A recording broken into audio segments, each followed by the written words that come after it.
할렐루야. 우리 한번 기도드리고 예배 시작하도록 하십시다. 고마우신 우리 아버지, 저희들의 아버지 앞에 나와 귀한 예배를 올려드립니다. 저희들의 찬양을 받으시고 저희들의 기도를 들으시고 저희들의 마음을 받으시기를 원합니다. 온전히 드려지는 예배, 하나님을 영화롭게 해드리는 예배가 되게 하옵시고, 사정상 나오지 못한 채 온라인으로 예배드리는 주의 권속들에게 주께서 넘치는 은혜를 부어주시고 동일한 은혜로 충만하게 채우시옵소서. 예배 시종을 주님의 장중에 의탁하옵고 우리 구세주 예수님의 이름으로 기도하옵나이다. 아멘. 할렐루야. 우리 찬송가 369장을 부르도록 하십시다. 369장요.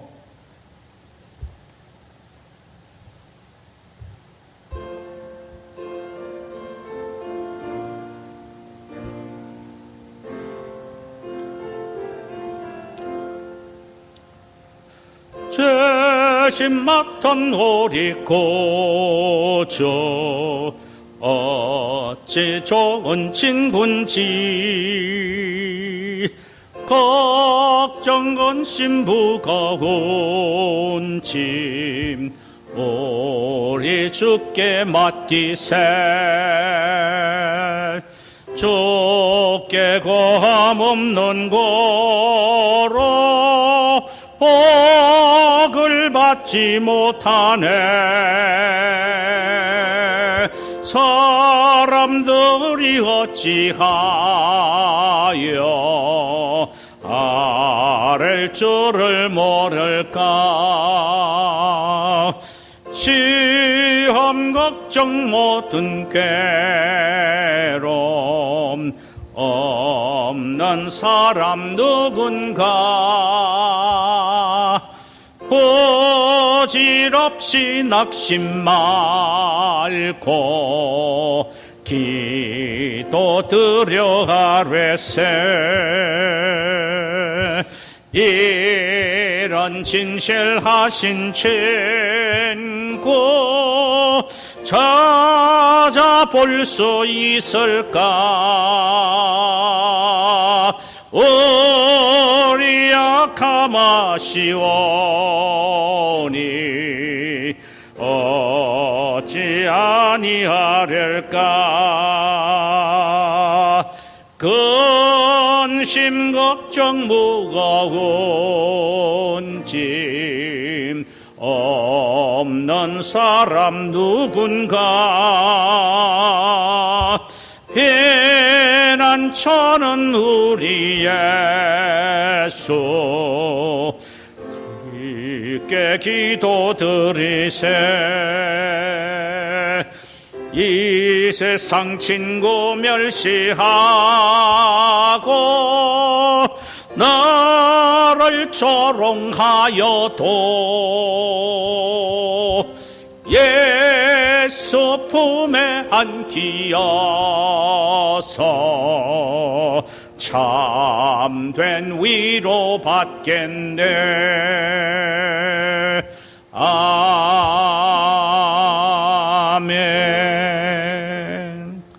하나님 말씀은 구약 성경 아모스서 9장 11절에서 15절까지 말씀이 되겠습니다. 아모스서입니다. 구약 성경 1285면 아모스서 9장 11절에서 15절까지입니다.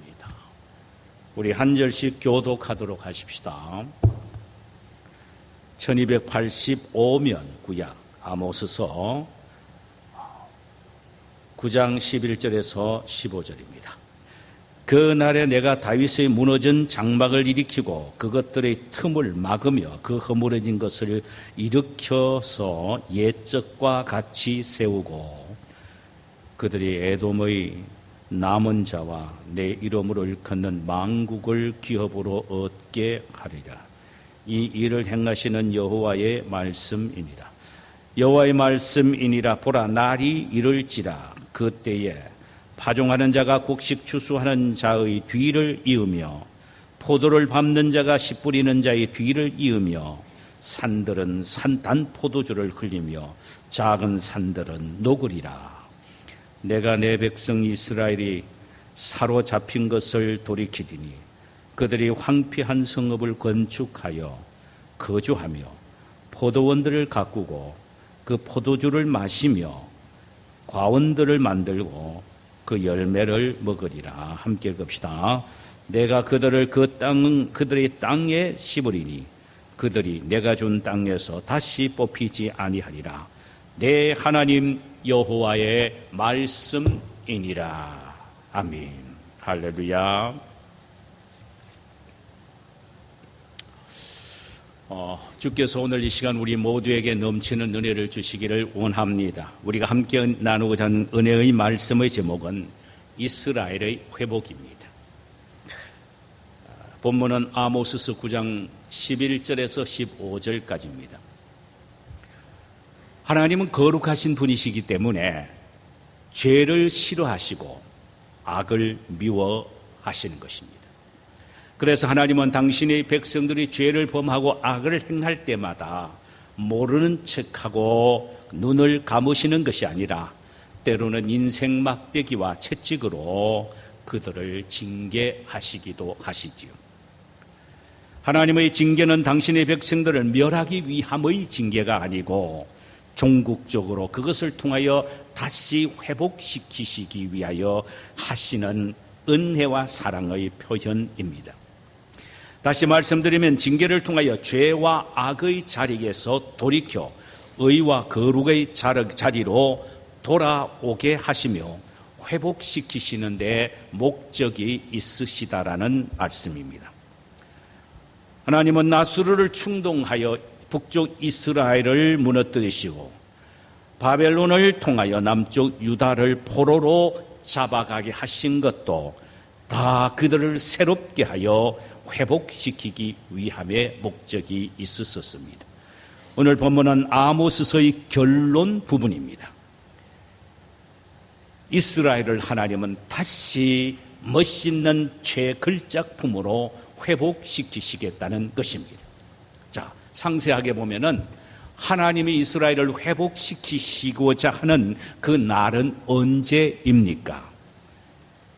여호와의 회복의 날은 정해져 있습니다. 오늘 본문 11절과 12절을 보니까 그날에 내가 다윗의 무너진 장막을 일으키고 그것들의 틈을 막으며 그 허물어진 것을 일으켜서 옛적과 같이 세우고 그들이 에돔의 남은 자와 내 이름으로 일컫는 만국을 기업으로 얻게 하리라. 이를 행하시는 여호와의 말씀이니라. 여기에 보니까 하나님이 회복시키는 때는 바로 그 날이라고 했습니다. 도대체 그 날이 언제입니까? 그 날은 여호와의 날입니다. 하나님이 정해놓으신 날을 의미합니다. 하나님이 이스라엘을 보실 때 이만하면 되었다라고 생각하시는 날, 하나님이 원하시는 수준에 이스라엘이 이르르게 되는 날, 그 날에 하나님은 이스라엘을 회복시키시겠다는 것입니다. 이방 나라의 포로로 잡혀가서 처절하게 깨어지고 부서져서 하나님께로 온전히 돌아왔을 때, 바로 그때가 하나님의 회복의 손길을 뻗치는 여호와의 날입니다. 사랑하는 여러분, 하나님이 우리를 빼앗으시고 뒤엎으신 것은 우리를 멸하시기 위함이 아니라 우리를 더욱 새로운 모습으로 회복시키기 위함에 있으시다는 사실을 잊지 말아야 합니다. 그때가 언제입니까? 처절하게 깨어지고 부서진 때입니다.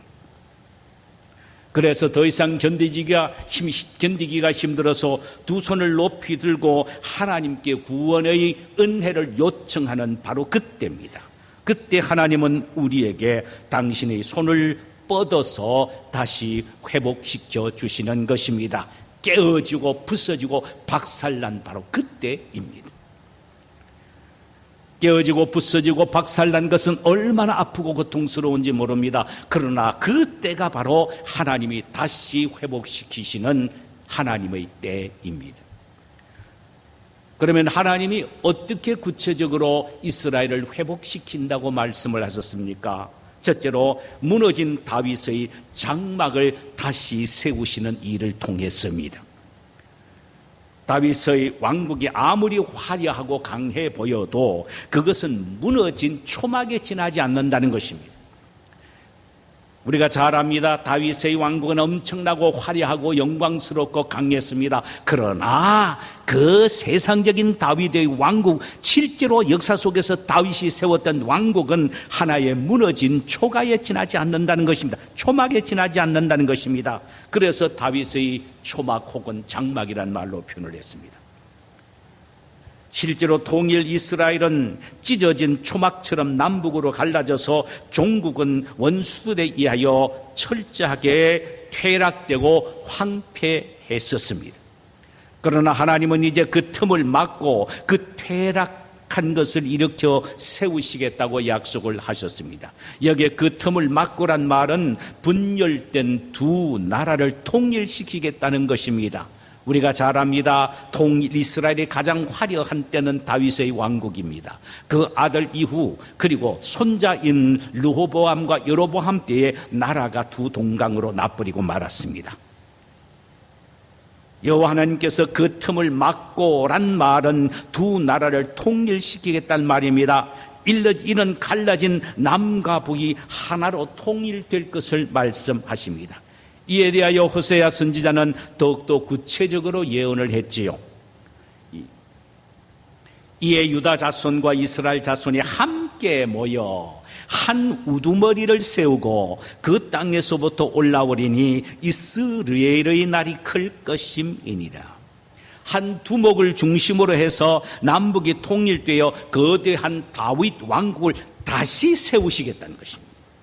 그 화려했던 다윗의 왕국을 다시 세우는데 누구를 통하여? 한 우두머리를 통하여 다시 세우시겠다는 것입니다. 그런데 한 우두머리를 통하여 세우실 다윗의 왕국은 옛날 역사 속에서 있었던 다윗의 왕국과는 그건 게임이 안 될 정도로 엄청나고 영광스럽고 화려하며 강하며 영구히 견고한 나라입니다. 그 나라는 한 우두머리인 예수 그리스도 메시아를 중심으로 해서 세워질 메시아 왕국을 의미합니다. 새롭게 세워질 다윗의 왕국, 이것을 곧 메시아의 왕국이라고 말하는데 이 나라의 구성원은 어떻습니까? 자, 보세요. 저희로 에돔의 남은 자와 만국을 기업으로 얻게 하리라. 이는 다윗 왕국, 즉 메시아 왕국은 이방인, 유대인 다 포함한다는 것입니다. 우리는 이 사실에서 하나님이 회복하시는 다윗 왕국은 모든 열방들이 한 부령을 중심으로 해서 생기게 되는 거대한 메시아 왕국을 말하는데 오늘날 교회를 말합니다. 오늘날 교회는 새롭게 세워진 다윗의 왕국이요 거대한 메시아의 왕국입니다. 교회의 머리는 그리스도요, 그리스도가 중심이기 때문에 교회는 메시아의 왕국입니다.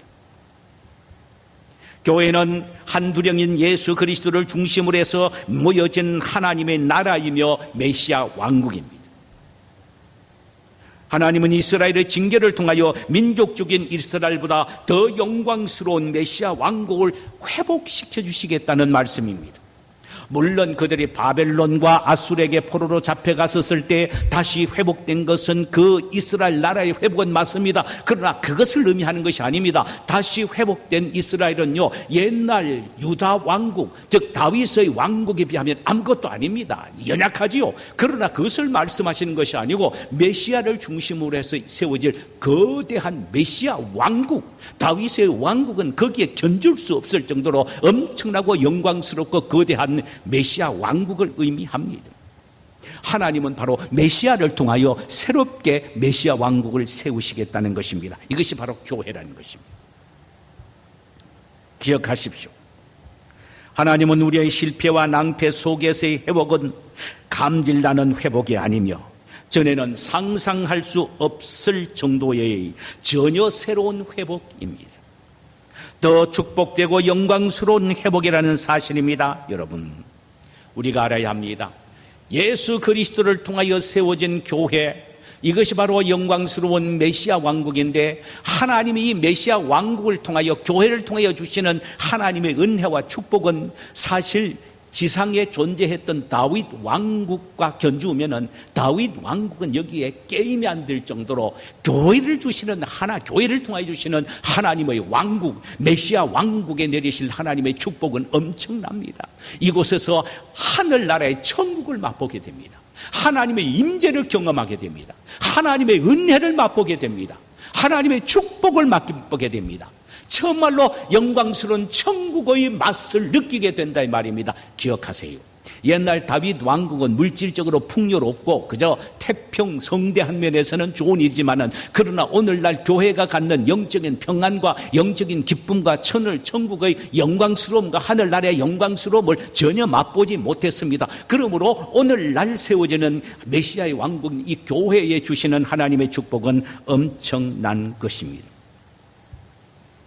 여러분, 이 하나님의 교회에서 오늘날 우리에게 주시는 이 영광스러움은 어떻게 우리가 누릴 수가 있습니까? 우리가 살아서는 누릴 수 없습니다. 깨어지고 부서지고 박살나고 내 자신이 죽을 때에 우리 왕이 되시는 주님이 우리를 친히 통치하실 때에 그때 엄청난 영광스러운 은혜와 능력을 경험하게 됩니다. 하나님의 교회에 누리는 천국의 영광은 내가 철저히 깨어지고 부서지고 손을 들 때 누리게 되는 영광이라는 사실을 알아야 합니다. 두 번째로 다윗 왕국의 회복은요, 번영을 통하여 나타납니다. 번영. 퇴락하고 무너졌던 다윗 왕국은 옛적같이 세워지고 가나안 땅은 다시금 축복의 땅으로 회복될 것이며, 문자 그대로 꿀과 젖이 흐르는 땅으로 회복될 것을 말씀하고 있습니다. 13절 보니까 여호와의 말씀이니라, 보라 날이 이를지라 그때 파종하는 자가 곡식 추수하는 자의 뒤를 이으며 포도를 밟는 자가 씨 뿌리는 자의 뒤를 이으며 산들은 단 포도주를 흘리며 작은 산들은 녹으리라 그랬습니다. 무르익은 곡식이 산과 들에 너무나도 가득해서 그것을 거두는 자가 뒤따라오면서 추수하기 전에 밭갈 정도가 되었다라는 말입니다. 예. 뒤따라오면서 거두는 자가 다 거두기 전에 또 밭을 갈 정도가 되었다는 말입니다. 이게 무슨 말이냐면은, 히브리인들, 유대인들은요, 가나안 땅의 추수는 이렇습니다. 6월에서 7월 차에 추수를 합니다. 그리고 9월 달에서 10월 달에 또 파종을 합니다.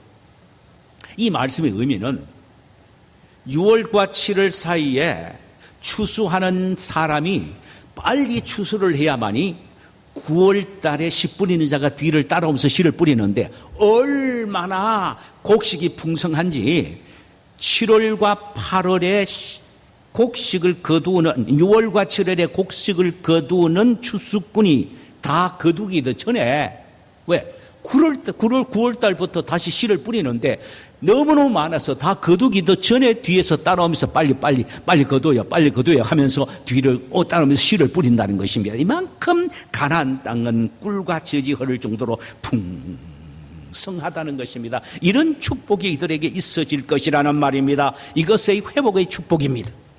여기에 보니까 이 사실을 산들은 단 포도주를 흘리며 작은 산들은 녹으리라 이렇게 또 말로 표현했습니다. 이것을 70인 역경에서는, 구약 히브리어를 헬라어로 번역한 70인 역경에서는 모든 작은 산들이 경작되리라는 말로 표현이 되었습니다. 이는 노는 산이 하나도 없이 풍성하게 파종되는 땅으로 변해졌다라는 말입니다. 뉴 잉글리시 바이블이라는 성경에는요, 곡식으로 파도 치리라. 7월 달에 추수를 해야 되는데 얼마나 그것이 풍성하게 열매를 맺었는지 그걸 다 곡식을 취소하지 못합니다. 온 들판이 파도를 칠 정도입니다. 곡식뿐만 아니라 온 과일 같은 것들도 파도를 칩니다.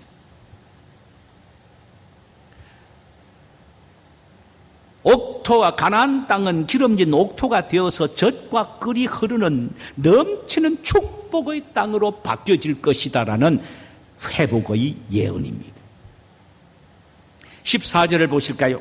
내가 내 백성 이스라엘이 사로잡힌 것을 돌이키리니 그들이 황폐한 성읍을 건축하여 거주하며 포도원을 가꾸고 그 포도주를 마시며 과원들을 만들고 그 열매를 먹으리라. 바벨론에서 포로 생활에서 귀환하고 황폐했던 성읍을 다시 건축하고 포도원을 가꾸고 가원들을 만들게 되며 거기에서 나오는 열매를 마음껏 먹게 될 것이라는 완벽한 회복을 말합니다. 사실 그때는 그들은 옛날 포로전에 그들이 열심히 땀 흘리면서 과원을 만들고 포도원을 가꾸어 놓으면은 적군이 와서 다 허물어 버렸고 그 열매들을 강탈해 갔습니다. 뼈 빠지게 일하고 노력하여 열매를 거두었지만 모든 것들은 다 바벨론의 오랑캐들이 와서 그저 착취해 가버리고 말았습니다. 그런데 이제는 회복된 이제는 포도원과 가운들을 만들고 거기에서 나는 과일을 마음껏 먹게 될 정도로 평안과 안정을 누리며 살게 될 것이라고 말씀하고 있습니다. 원수들의 노력이 전혀 없다라는 말입니다. 자기 손이 수고한 대로 먹는 그야말로 평화로운 시대가 도래될 것이란 말씀입니다. 15절에 보니까 그 회복의 절정을 이렇게 말합니다. 내가 그들을 그들의 땅에 심으리니 내가 그들을 그들의 땅에 심으리니 그들이 내게 준 땅에서 다시 뽑히지 아니하리라. 내 하나님 여호와의 말씀이니라. 하나님은 이스라엘을 영원히 가나안의 뿌리를 받게 하시며 결코 뽑히지 않게 하시겠다는 것입니다. 이것은 민족적인 이스라엘의 회복을만 말하는 것이 아닙니다. 왜냐하면 지금 팔레스틴 지역은 유대인들만 차지하고 있지 않기 때문입니다. 자, 그렇다면 이 15절의 핵심은 무엇을 말합니까? 사무엘하 7장 10절에서 16절 사이에 보면은 도대체 이 말씀이 무엇을 말하는 것인지 우리에게 보여주고 있습니다. 내가 또 내 백성 이스라엘을 위하여 한 곳으로 정하여 그를 심고 그를 거주하게 하고 다시 옮기지 못하게 하며 악한 동류와 종류로 전과 같이 그들을 해하지 않게 하며 전에 내가 사사에게 명령하여 내 백 이스라엘을 다스리던 때와 같이 아니하려 하고 너를 모든 원수에게서 벗어나 편히 쉬게 하리라. 여호와께서 또 내게 이르노니 여호와가 너를 위하여 집을 짓고 내 수완이 차서 내 조상들과 함께 누울 때에 내가 내 몸에서 날 내 씨를 내 뒤에 세워 그의 나라를 견고하게 하리라. 이것이 바로 15절이 회복의 완벽하고 풍성함을 다윗의 언약의 성취란 말로 표현을 한 내용입니다. 여기에서 하나님이 다윗에게 하신 언약의 성취가 뭐냐? 약속하신 곳에서 내 위를 이어 영원한 나라를 세울 것이다 라고 했습니다. 이게 뭡니까? 성경에는 메시아 왕국을 말합니다. 메시아를 통하여 영원한 왕국을 세우겠다는 것입니다. 그리스도 예수 안에서 세워질 영광스러운 영원한 왕국을 말씀하십니다. 그렇다면 이제 이렇게 우리는 결론을 지을 수가 있습니다. 가나안은 영원한 하늘 나라의 상징이며 이스라엘은 교회를 상징합니다. 다윗의 무너진 장막을 영원히 일으킬 자는 누구입니까? 오직 예수 그리스도 뿐이십니다. 그 일으켜 세우신 장막은 오늘날 교회입니다. 그래서 그리스도는 자신의 몸을 통하여 교회를 세우신 것입니다. 십자가의 피 흘림을 통하여 교회를 세우신 것입니다. 그래서 그는 자신의 몸과 교회를 동일시 했습니다.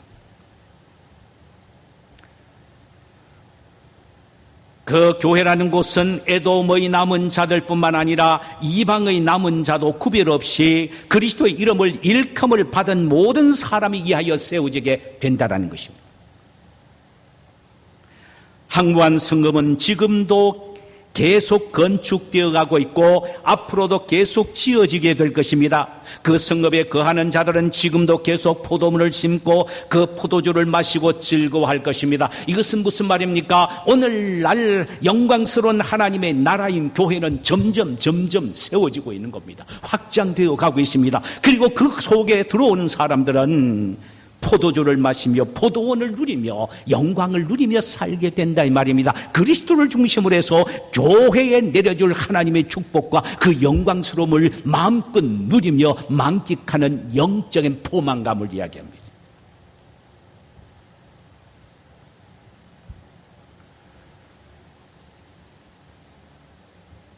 인생을 살아가다가 이방인으로 살아가다가 아무리 처절하고 실패하고 절망 속에 있는 사람이라 할지라도 그리스도께서 세우신 그리스도의 왕국 안으로 들어오기만 하면 운명이 바뀌어진다는 것입니다.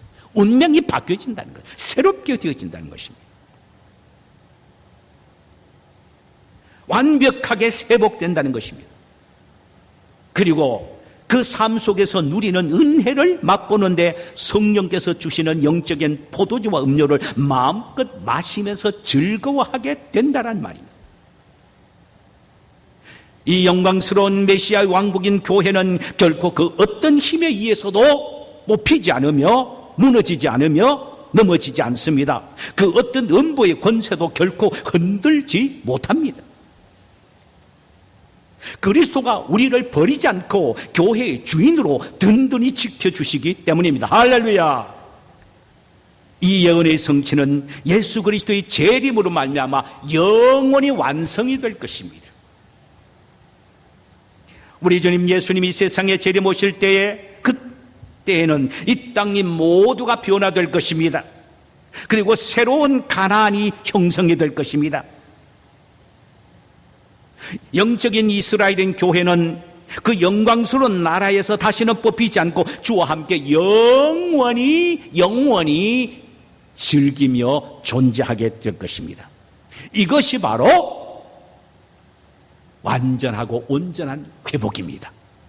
우리 주님 예수님이 오신 그때의 영광스러운 회복이 완성이 될 것입니다. 그래서 우리는 오늘도 내일도 우리 주님 예수님 다시 오시기를 갈망하고 소망해야 하는 것입니다. 자, 우리 찬송 한 장 부르실까요?